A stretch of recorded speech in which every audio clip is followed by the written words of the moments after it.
Rissoto. So, rissoto yn broses eitha hir, ond mae werth yn diwedd. Okay, so, beth ni'n mynd i wneud fan hyn yw dechrau off gyda eto y sail wynons y garlleg. Ni'n defnyddio lot o rain fel un sail neu coginio.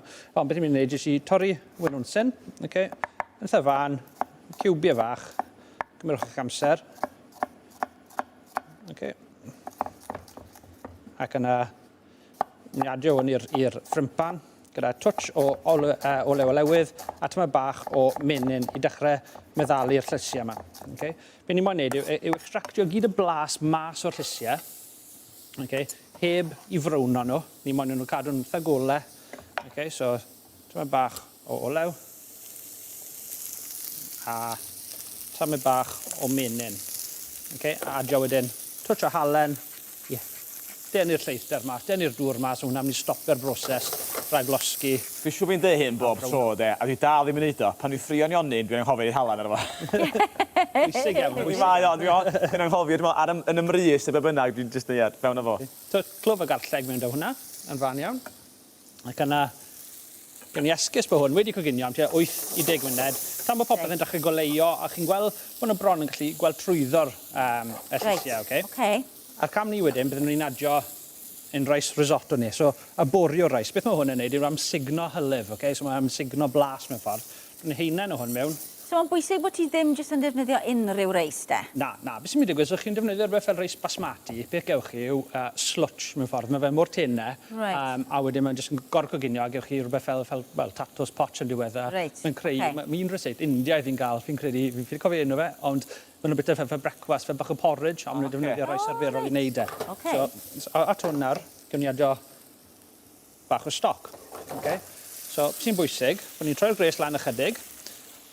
So, gres canolig gen i'n defnyddio fan hyn, dim rhy twym, ond cam wrth cam ni'n mynd i adio rhagor o hylif. Wrth i fe amsugno, adio rhagor. Pidwch chi'n rhoi popeth mewn yr un tro, neu gewch chi slwtsh o gwylog y sosban. Ond i'n ofyn pam hynna, achos ti'n meddwl ti'n dorri congelis, os daflai'r peint a gyd i fewn yna, jyst cymysgu fe, oedd e'n iawn, ond ddim yn gweithio. Paid yn neud e. Beth ti'n moyn neud yw popeth i gymryd amser. Mae'n broses hir, ond mae'n bwysig iawn.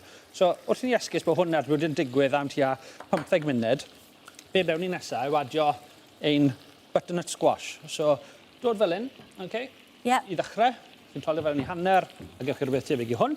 Hwna eto ni dymor ar hyn o bryd, ydi. A mae hadau yn y canol, debyg iawn i pwmpen.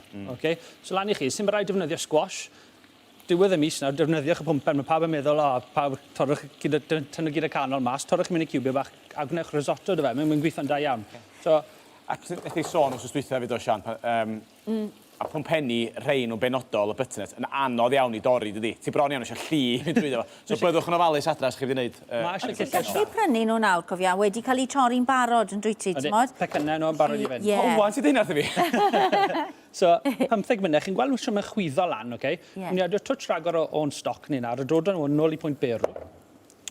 So, mae'r squash nawr yn tynner, a chi'n gweld fi wedi adio yn barod, tyma bach o thyme fresh. Beth fi mae'n adio nawr, y bach o sage fresh, Pidwch chi defnyddio'r stwff sych, bwysig iawn i defnyddio persia fresh os gallwch chi, Mae'n gweithio lot yn well, a gewch chi blas lot well mas o fe. So, strapedi bach. Gyda risotto, ti'n mo, fi'n ffond iawn o risotto, a fi'n wystod yn teimlo, fi ofan tra'n gefen arno fe. Ti'n goffod aros uwch ben y stof trwy'r amser, achos ti'n poeni bod e'n mynd i gitio a llosgi. Dim ond byddwch chi ffrimpan da, a wedyn bod y gres ddim rych gael ydych chi. Bydwch a rysio a gael gres sy'n caled iawn a mae'n mynd i ffrio. Dim na bych chi'n mynd i wneud. Bydd gynni'n araf tro bach. Mae'n cael y gres twtsh nis ar hyd uchel. Yn gwmos. Just i orffen i tebyg iawn wedyn ni defnyddio fel bach o seasoning. Hydrwch na halen y ffipr. Ni'n mynd i adio bach o chaws parmesan mewn at hwn.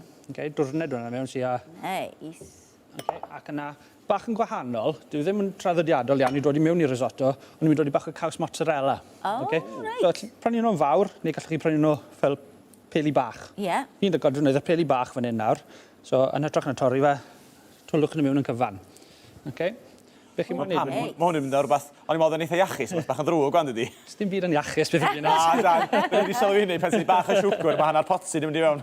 O, mae'r tywydd yn o'n nawr, ti'n gweld? Ti'n eisiau bach o gysur na ni nawr, ys e? So, bydd digon o gres fyna nawr i toddi'r caws, a toddi'r mozzarella na. Bant o hwn. Na i ddechrau weini fel lan, o lenni fach. Mae gen ti trwy hyd a lledri, ti'n di baratoi yn barod, oes o gobeithio? So, bach o Mozzarella. O, neis. O, just y peth. O be? Na ni. Mae golwg yr hydref ar hwnna. Dwi'n lle gweld ni'n claddu hwn, de, a fydde mwyn twtio'r ochrau. A jyst i orffen, cwpl o... Ti'n neud na bob tro? Cwpl o Dwi'n siŵr bod y barchus efo'r cawl gan arach, oedd o'n mor neis. O, waw, diolch ti Dan, mae hwnna'n ffantastig.